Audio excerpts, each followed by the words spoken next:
The National Medical Commission or NMC has released a new set of interim guidelines on disability admissions. While these guidelines are meant to make medical admissions more inclusive, disability rights activists say that they are anything but disabled friendly. What are these guidelines and why have they attracted such sharp criticism? Let's find out in today's episode of Straight Up by EdexLive with me, Saumyangi Yadav. NMC released these interim disability guidelines for MBBS admissions just a day before NEET UG counselling began. This came in response to a Supreme Court ruling in the Om Rathore vs. Union of India case, which directed the NMC to align its policies with the Rights of Persons with Disabilities Act 2016. The new model shifts focus from disability cutoffs to what the NMC calls functional competency. Here is what the guidelines say. Medical colleges must now have disability officers and barrier-free infrastructure.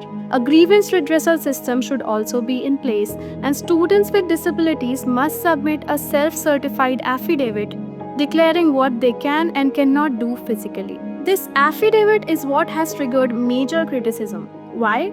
Let's hear from Dr. Satendra Singh, a senior doctor and disability rights advocate who has been closely involved in this issue. What we have got on last Saturday is unethical, discriminatory, and illegal. One of the major bone of contention is there is a new inclusion of a self-declaration affidavit that asks dehumanizing, demeaning, and insulting questions on what a student with disability cannot do. And this is not a requirement in any of the other counseling like the state counseling or the counseling for INI-CET.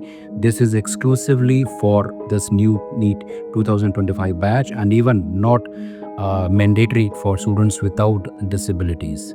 Activists say that this isn't functional competency, it's systematic exclusion of persons with disabilities. They also point out that the committee which drafted these guidelines included only one member with a disability, and that person had no background in disability rights. By equating disability with incompetence and turning functional competence into a physical checklist, what NMC has done is that they have defined the orders of the Honorable Supreme Court of India. Moreover, the National Medical Commission has not yet released the schedule of training of these 16 disability assessment boards by doctors with disabilities, which was a mandatory requirement in the Om Rathore Supreme Court judgment. This isn't policy, it's a manifesto for ableism. These new guidelines are being called ableists, exclusionary, and even legally challengeable. Are these new guidelines a step forward or step back for disability rights in medical education? Tell us what you think in the comments. We will be back with another video tomorrow. Till then, stay safe.